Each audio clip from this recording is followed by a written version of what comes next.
시청자 여러분 안녕하십니까. 이문수의 정상회담 1부 시작하겠습니다. 1부에서는 이제 정말 운명의 시간이 목전에 다다랐다라는 말씀을 좀 드리겠습니다. 첫 번째는 이제 저출산 문제입니다. 일전에도 말씀을 드렸습니다만은 참 각국의 참 통계를 보니까 참 이 대한민국의 현재 저출산 상황이 정말 얼마나 심각한지가 조금 더 좀 뼈저리게 좀 드러나네요. 그러니까 지금 이제 OECD 국가들을 이제 위주로 좀 말씀을 드리면 이제 OECD 평균이 이제 2016년부터 2021년까지 지금 나와 있는 걸 보니 1.69, 1.66 그래서 2021년에는 1.58 아무래도 코로나 이제 사태 등등으로 좀 이게 전반적으로 낮춰진 건 사실인 것 같습니다. 대략적으로 언론에서 많이 얘기하는 겁니다만은 캐나다, 미국이 1.43 1.66, 영국 1.54, 이런 거,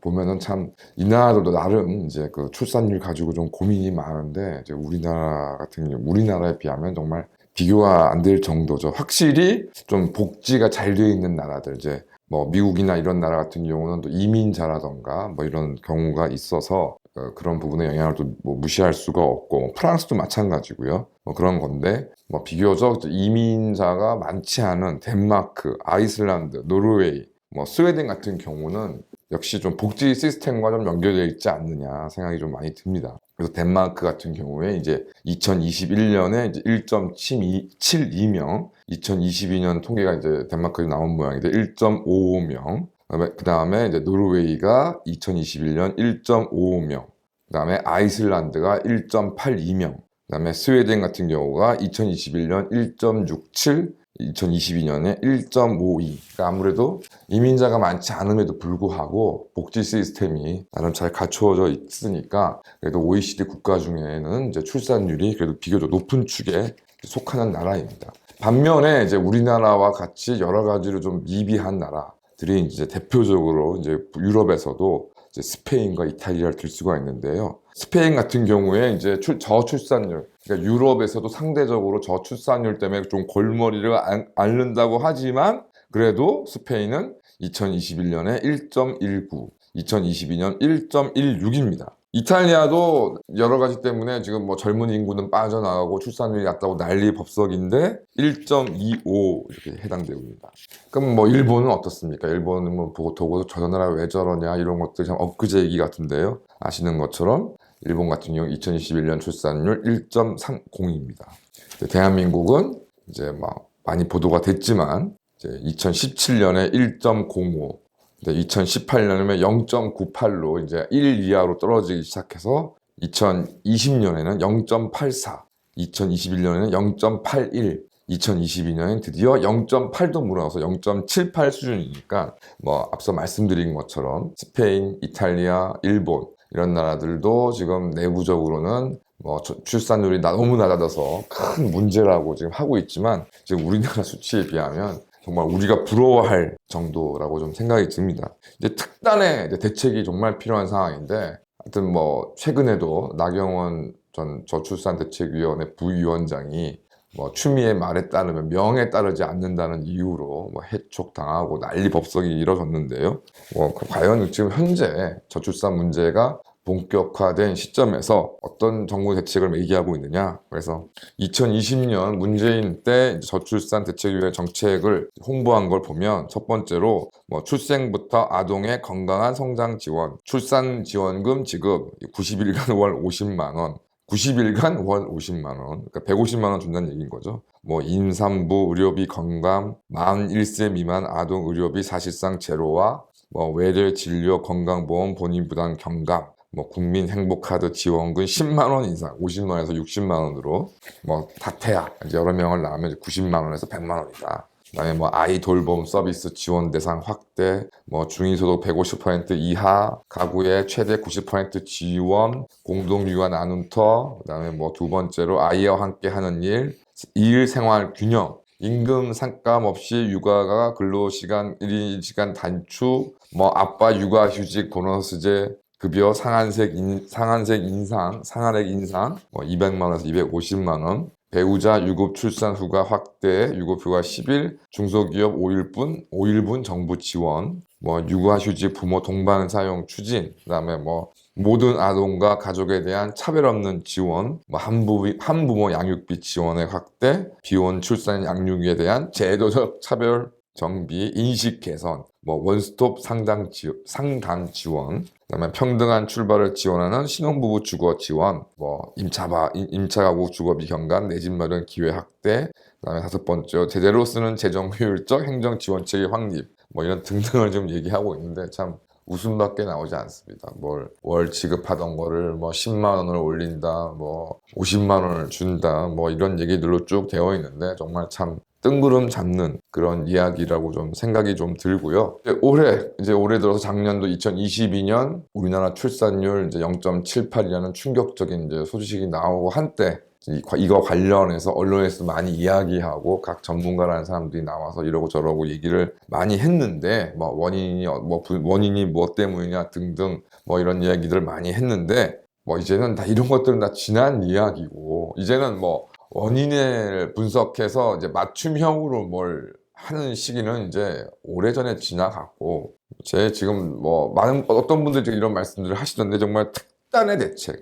대책이란 말도 좀 너무 상투적인데요. 제 어떤 개인적인 느낌으로는 정말 핵폭탄, 뭐 예전에 6.25나 2차대의 어떤 B29의 융단 폭격을 넘어선 핵폭탄급 정책이 나오지 않는 이상 지금 현재 진행되고 있는 저출산 추세를 뒤집기는 어렵다는 생각이 좀 많이 듭니다. 그래서 뭐 정부 일각에서 뭐 30대 미만 남성이 이제 3명의 어떤 자녀를 얻는 경우에는 이제 군을 면제해 주겠다. 그다음에 이제 이런 부분이 이제 나경원 전 이제 저출산 대책위원회 부위원장이 언급했던 이야기인 건데요. 아이 한 명당 뭐 2억 원씩 이제 기준은 이제 월 100만 원씩 줘서 이제 성인이 될 때까지 그럼 대략 이제 2억 원이니까 아이 하나당 2억 원이란 말이 이제 여기서 나왔던 것이고요. 뭐 이런 정도를 벗어나서 이게 정말 이제 그 젊은 세대가 특히 젊은 세대가 이제 결혼을 하고 이제 아이를 낳는 경우에는 막 정말 뭐 돈벼락 그러니까 뭐 대표가 맨날 이야기하는 목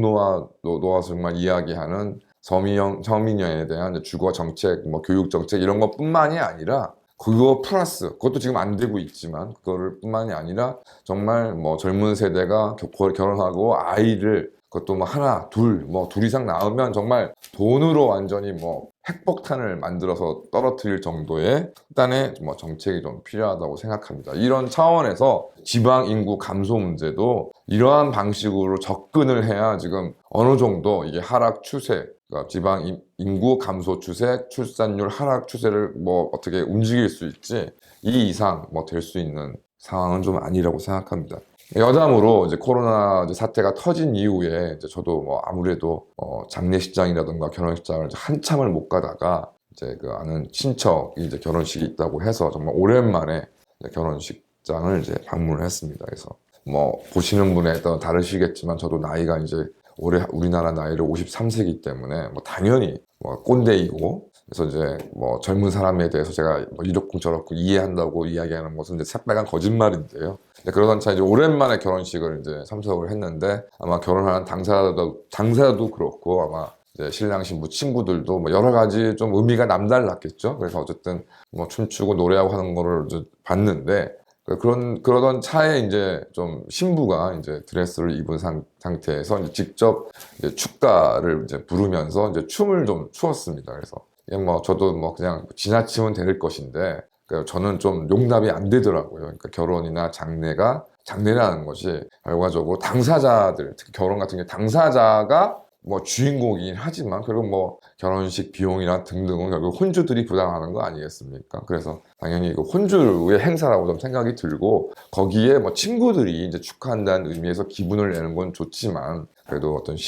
특히 신부가 좀 이렇게 막 춤추고 하는 것은 이건 좀 아니다라는 생각이 들어서 뭐 중간에 잠깐 자리를 일어나가지고 이제 자리를 피했는데 그래서 이건 좀 아니지 않나라는 생각을 하다가 좀 생각을 고쳐먹었습니다. 스스로 내 생각이 잘못됐다 라는 생각이 들었습니다. 지금 뭐 춤을 추든 뭘 하든지 간에 젊은 세대들이 결혼을 하고 아이를 낳는다 그러면 정말 뭐 어떤 뭘 하더라도 뭐 용납해야 되는 상황이 아니냐 뭐 그런 거 가지고 뭐 예쁘게 맞니 안 맞니라는 그런 생각하는 제 자신의 생각이 틀렸다는 거에 좀 생각이 좀 들면서 어쨌든 이제 뭐 이러고 저러고 뭐 여러 지금 뭐 생각들을 뭐 여러 정책들이 난무하고 있는데 최소한 저출산에 지금 관련해서는 이제 정말 운명의 날이 지금 오고 있는 것이 뭐 명확 관해진 이상 정말 정부가 정책으로 뭐 돈벼락을 뭐 돈줄 내준다는 말이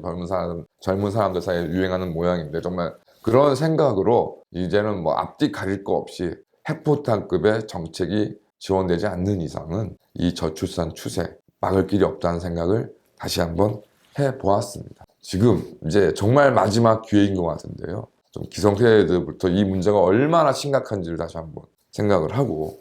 제가 뭐 이전에도 몇 번 말씀드렸지만 전 특히 방송에서 싱글로 사는 것에 대해서 이러고 저러고 방송 나오는 거에서는 굉장히 좀 큰 거부감을 가지고 있고 특히 MBC에서 지금 방송되고 있는 나 혼자 산다 같은 경우는 정말 즉시 없어져야 될 프로그램이다 라고 생각합니다. 말로만 무슨 이런 정책적인 뭐 이런 것 계몽이나 이런 거 그런 것이 아니라 지금 국가와 사회가 총력을 다해서 이 저출산 문제 해결을 위해서 매달려도 지금 될까 말까 한 상황에서 버젓이 공중파 방송에 나 혼자 산다는 그런 제목의 프로그램 방송이 된다는 것은 정말 말이 안 된다고 생각하고 정말 이 상황 자체가 정말 심각하다는 것을 함께 좀 고민했으면 좋겠습니다. 감사합니다.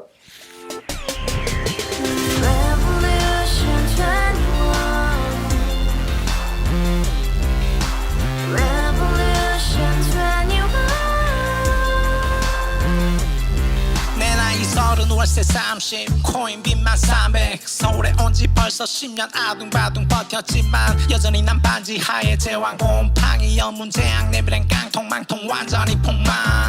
고시원 창문만큼 작아진 내 꿈 연애 결혼 내 집 모든 게 헛꿈 1년 전 떠난 여친 울며 말했지 같이 살자 평생 가본 게 꼭꼭꼭하지 가바후스 700 나도 소유주 가바후스 700 나의 소주 택시기사 우라부지 마트 캐셔 울어무니 우리 집안 다 털어봤자 후줄 그래 개선민 내미래 거기서 팍 끝난 거지 팍더 이상 노력 따윈 괴물이 스펙 찾아서 말리 비오는 날 알바 잘려 맨날 학원 날 개쳐 발려 밤비 내리는 양화대교 홀로 걷고 있을 때 현수막에 아로 새겨진 평당 700짜리 아파트 다같이 소리 질러 혁명 21 가바후스 700 나도 소유주 가바후스 700 나의 소주 You and I, we live together in the house, brand new day, and your dream had just begun. Revolution 21, only open happiness. 너의 곁에 내가 영원히 지금까지 정치인들 입만 열면 찝찝찝 개소리 멍멍멍 쳤다 하면 뻥 잘난 부모 만나 잘난 학교 나오면 뭐하나 우동살이 꽉 찬 대가리 깡통 소리 텅텅 저 푸른 조원이의 그림 같은 집을 짓고 평상사천 팔면 뭐해 평생 살 수 없는 집 내 미래 내 꿈 희망 괜 살아나는 집 우리의 미래 혁명 21